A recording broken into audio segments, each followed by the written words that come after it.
There's been a robbery in the White House. Gifts given by other countries have gone missing. A second lady is being accused of taking a place card holder. A Secretary of State cannot account for a bottle of $6,000 scotch. And a president, they say, has been trumped by the Saudis. The last one is particularly interesting, so we'll start with that.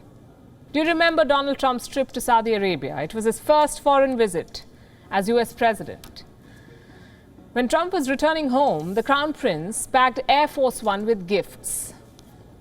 There were 83 items in total: sandals, scarves, daggers, swords, fur, real fur. Trump was given 3 robes. They were made with fur from white tiger and cheetah. Trump was expected to disclose these expensive gifts upon arrival in Washington, D.C. He chose not to. Instead, the president clung on to these fur robes like a baby. The robes made officials uncomfortable. Possessing real fur could amount to violation of American law. On Trump's last day in office, he unwillingly handed over the fur. The U.S. Fish and Wildlife Services then seized them. They also made a surprise discovery. Experts realized the fur was fake. So did the Saudis play the president, or did the Saudis get played by a supplier, or was it all a petty conspiracy? It's hard to say. Countries give valuable gifts to foreign leaders like Russian vodka and Bangladeshi hilsa. When Indian Prime Minister Narendra Modi went to the US recently, he gifted Vice President Kamala Harris a copy of her grandfather's employment notification. Every time Prime Minister Modi met Trump, he presented the president with a range of unique gifts: a Himachali silver bracelet, tea and honey from India's Kangra Valley, a Kashmiri shawl. But Trump was parading to and fro the White House in fake fur.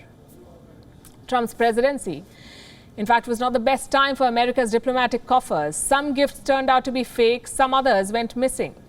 Among them was a bottle of $5,800 Japanese whisky. Japan gifted it to former Secretary of State Mike Pompeo. Pompeo says he never saw the bottle. Well, who drank the whiskey in it then? Then there was a 22-carat gold coin. Vietnam had given it to then National Security Advisor John Bolton. The coin is now missing. American law says it's illegal for an official to accept expensive gifts from foreigners. What qualifies as expensive? Anything that costs more than $415. Presidents must declare the gifts they receive, hand them over to the National Archives. The gifts are then kept there or transferred to the president's library upon his retirement. Sometimes, though, exceptions are made. A decade and a half ago, the National Archives received a call from the White House asking it to collect a puppy. The pooch had been gifted to President George W. Bush by the President of Bulgaria. A puppy is not the easiest thing to archive, we know, so it was placed with the Bush family. Northern Ireland had once given President Obama a packet of sea salt.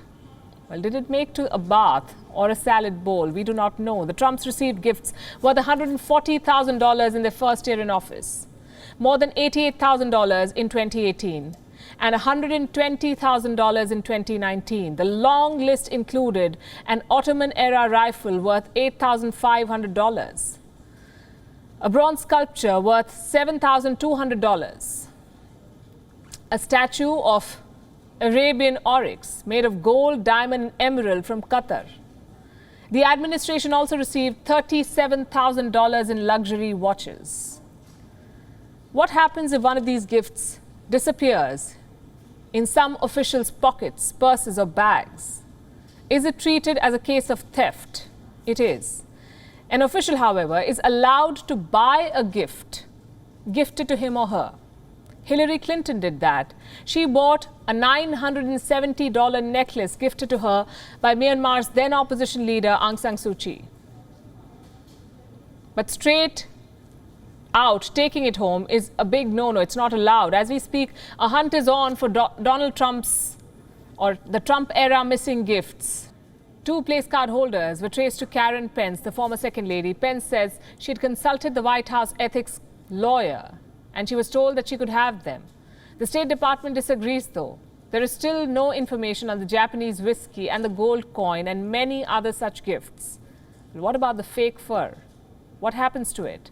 Perhaps the National Archive will hang it in some museum wall as a relic of Donald Trump's disastrous diplomacy. WION is now available in your country. Download the app now and get all the news on the move.